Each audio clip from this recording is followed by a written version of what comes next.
Right guys, Mark Crossfield here at the Wisley with Denis Pugh himself. Well, no, I'm Mark Crossfield. Aren't you going to be? I thought you were playing Denis Pugh today. Oh, they're catching. The glasses are catching. Hello, I'm Mike Crossfield. I'm not Mike Crossfield, I'm Mark Crossfield. You can be Mike Crossfield as well.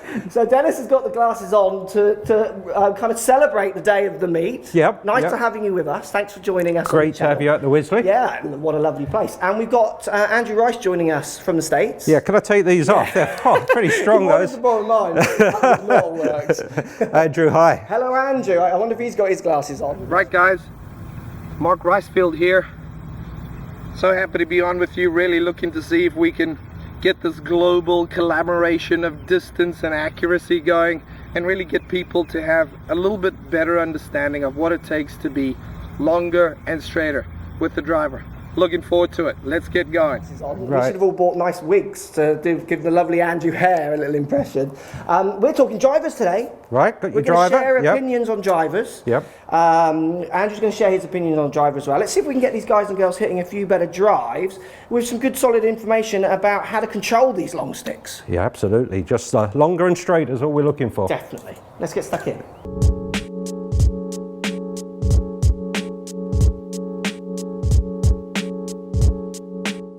Right, Denis, driving. Now, what I've been finding for a lot of my students, and I don't know if you find the same thing, is that I use a launch monitor that reference strike point. Yeah. Now, I know you use a different launch monitor to me, but strike point is something that you'll definitely talk about with your students as well. Sure, absolutely, yeah. I mean, for me, I'm finding lots of students referencing left and right misses. So they're hitting shots, they're on a range, and they hit shots and the ball misses target and sometimes hits target. But they're constantly referencing face the path, angle of attack, those kind of numbers, but they're not starting, which for me is the key point, at the strike. Yeah, yeah. Do you find that in any way for your students? What do you think? Yeah, I think when you go to the Tour Pro student, what you'll find with him is he's got great speed and he can find the club face, he can find that sweet spot, might miss it by half a dimple and feel it. Yeah. And you come to the club golfer, they're not even sure that they've missed the sweet spot, and then that's when I use the good old sort of foot powder on the face. Goes well with the TrackMan that I use. Yeah. Got that from Andrew. Thanks, Andrew. That's good of you. Yeah, that was his tip. And it does show up easily where you're catching it in the face. And I think the big key that I'm coming across, and you're coming across the same way from what you're saying, from what I've seen you do on the internet, is that you want to get more power, but you've also got to make sure you're getting the control of the ball, and the two sort of blend in together. Oh, absolutely. I mean, well, for me, what I find is you see students will miss-hit the ball online. Yep. As much as they'll miss-hit it offline. And the trouble is they're not working that into their patterns of practice. So to give you an example, if I've got a student who's, say, swinging, let's say swinging 3 left, so his path's going left, and he has his face 0 to that or to square, so 3 open to the path. Yep. If he hits it out the middle, or she, what tends to happen is they hit the ball straight and then it curves off to the right. And they notch that down as a missed shot to the right. Yes. What happens on the next shot is they hit it further in the heel. That part of the club is pointing more left. There'll be a bit of twist as they hit. The ball starts a bit further left and then curves back to target. They don't feel the subtle difference between those 2 strikes. And the second one, shorter, often resulting in more spin, so in winds and things they're struggling as well.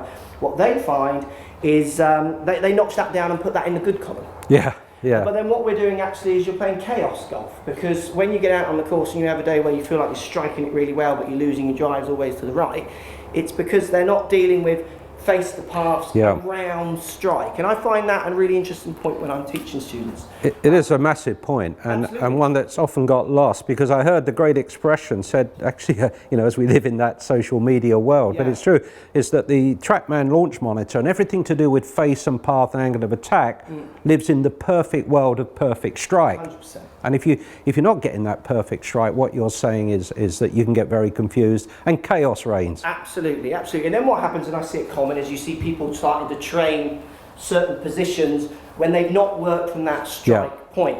Now, an interesting point for me with some of my students, I've actually done a lot of work with people kind of in the last few years, and it almost feels like I shouldn't be taking money off them for this bit of advice that I give them, right? But I say, so we measure strike pattern, and let's say they constantly hit the ball in the heel. So they get a strike pattern which is more towards this side of the club. I say to them, why don't you try hitting it out the toe? Okay, I mean, that sounds like, anyone could say that bit of advice. But empowering them, A, to identify where their strikes are coming, because they don't know they're hitting it out the heel, they think they're hitting it okay. And that's giving it more shape than it should do from that miss hit. Just being empowering them to practice actually hitting in different parts of the face sometimes allows them to find where the effective middle, where the best part is to control their shape of shot. You know, for some people it's as simple as just telling them to practice strike. Because I know most people down that lens now, if I was to say this, the post comments down below, how often do you go to a range and practice strike? How often do you even work it in to your data of what you're collecting when they're practicing? If you watch on telly, I always think it's really interesting. Tour pro hits a shot, hand comes off straight away, ball lands 20 foot away. Commentator says, it doesn't look that bad to me. They know there's 50 other guys coming up behind them who aren't going to miss hit it with that 7 or 8 iron or even a driver, and they're going to get it 10 foot away. And stats show that 10 foot you hold more than you do 20 foot. So naturally, they're working on those tiny margins. And let me just say at that point, what the practice that a tour pro does is that they can spot half a dimple off the sweet spot, and they, you know, it comes in through the shaft, into the hands, through the arms, into the brain. All that felt good. Sometimes if it's good, into the heart. But if it didn't feel good, it's processed so quickly, as you rightly say, Mark. By that time, the hand's off and it's down their back, and you think, oh, someone's just killed his family when they've just missed it by 20 feet to the right. But that's the tour pro's demands now. Competition's tough. Absolutely. So look, for strike, 2 ideas we're getting strike. Definitely the foot spray that you suggested there is a fantastic thing. Take it to the range, spray your drivers, see what your strike pattern is. If you are someone who constantly hits out the heel or toe, now there can be bigger reasons. I see it a lot with what people call vertical swing pain, or how the sweet spot is delivered can affect strike pattern. I see face to path issues that can affect strike as well. But like I said earlier, just telling people to identify their strike pattern and ask them to move their strike pattern can have a bigger effect on their game than anything else. Because often what they find, they think they're delivering 20 different face to paths with their 20 different shots. Often the delivery is the same, but they're hitting 20 different parts across the face from high, low. They can't believe how consistent they are with the path, wrongly consistent, consistent with the face, wrongly so, but pretty much the same, but hitting it all over the club face. Which is then giving that chaos. Exactly, So if we were to go on to say wanting a little bit more power. Right. Share with us some of the power tips. As the power guru you are. Because you made it a long way. Masses of different distance. The big difference, of course, is that the others hit it further. Now, I'm a great fan of the king of distance, Joe Miller, and he's got a coach who's superb on the internet, gives lots of information out. Lee Cox, well done. And they work on obviously getting as much club speed as possible, but that club speed has to be delivered squarely. And that's an important point. So when I'm looking at a pupil, usually a tour pro's got plenty of power, so we're not looking there. But for a club member, someone at the Wisley who needs more power, we say, right, it's power you're looking for, then I want you for a short space of time to understand you've got to get more club head speed. Even if you misapply it, club head speed is going to be useful. And then we're going to learn how to apply it. So, you know, the first thing I look at is in the numbers. I'm looking at, well, what's happening at the address position, because usually someone who doesn't hit it very far has got quite a downward angle of attack with the driver, so they're going to get -2 or 3, and I want them to be +2 or 3. So the first thing is it the ball position at address? Maybe, maybe not. Then I have to look at what's happening during the swing. It'll be very rarely something in the backswing, but occasionally in the backswing they only get it to about 2nd or 3rd gear, which is okay when you're as old as me, but if you've got a 4th or 5th gear, you get it all the way back there, and it's as simple as gearing up for distance. And then what happens next is the classic move where, as you start down, you're supposed to go moving into your left side and then rotating around your left. But it can happen that you start rotating around your shoulders, and now you're rotating around your right side as you hit, and that's ineffective. So it's a power leak. Absolutely. So I'm looking all the time, is there a power leak at address? Is there a power leak in the length of the backswing? Is there a power leak in the delivery of the balance? And then obviously from there trying to fix those power leaks.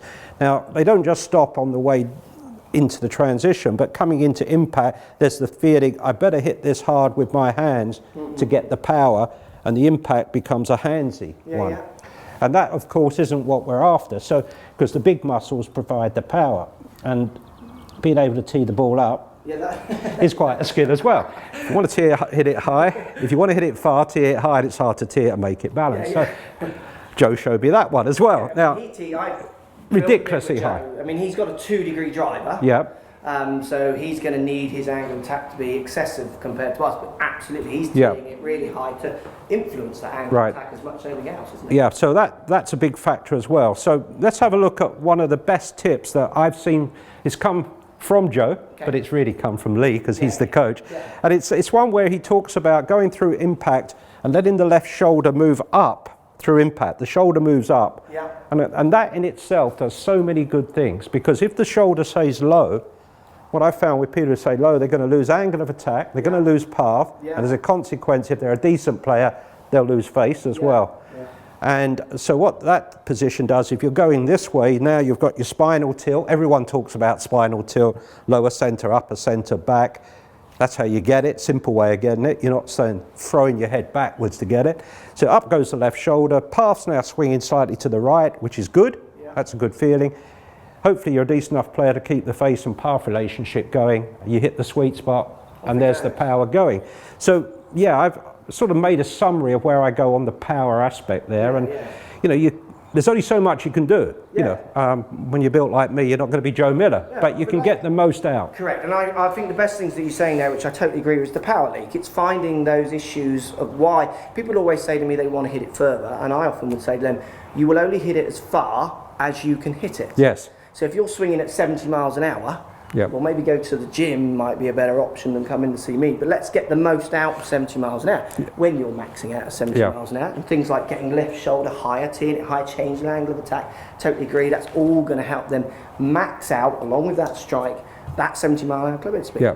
It's because people watch so much on the telly, and obviously the telly talks about distance so much because it's a romantic kind of thing to talk about, isn't it? But it's about, for me, and I totally agree, the power leaks. If you're swinging at 110, let's get it going as far as it should for 110. If you're swinging at 80, let's get it as far as you can for that. Well, that comes back to the next point, Marcus. Once I've got the idea of power, it's how that power's been applied, because you can't just willy-nilly get it going faster. You've also got to apply it. And what I'm looking at there would be, in terms of the numbers, you'd want to see, just a rough number, I like to see with a driver, say 4 to the right with the club face 2 to the right and 2 degrees up. Now that's for someone who's swinging around my sort of speed between 90 and 95. That can be that once you start getting to a tour pro doesn't necessarily want to hit it so much on the up as a long distance driver does. So you see Joe, and I keep referencing Joe, but he's got it up here and he's hitting it maybe 8 or 9 on the up with 2 degrees. But you might see a powerful tour player who's got 15 mile an hour swing. They'll be quite happy because they're trying to find fairways if they're hitting it at around 0 or even -1. I think tour average is actually 1 down, isn't it? Which would surprise a lot of people. Absolutely would, and I agree. And again, it's that point of finding the most power for the student, isn't it? Which is the key point. Great, so we've dealt with strike. And we've given a little bit of power. Let's see what they're talking about in the States. What do they talk about over there when it comes to drivers? I'm interested. If we're going to Andrew, can we send him one swing to look at? Get our way, it's not yours. Andrew, I need help. So let's see if we can get this one going. Middle strike and long. Andrew, hit us. What have you got for us? Guys, I just got back from a trip to the UK and I noticed that things work exactly the same over there as they do here.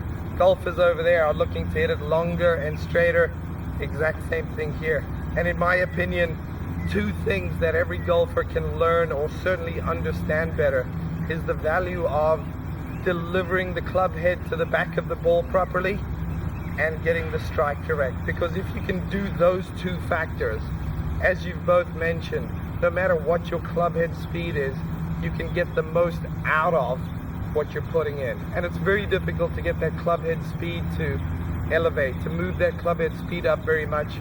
I haven't seen it done that often.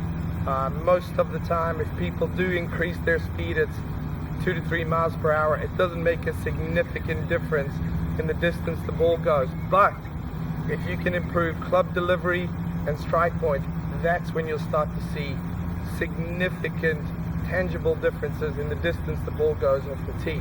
So what are we looking for? Let's talk a little bit about club delivery. As Dennis has alluded to, we've got to get the club head tracking from low to high.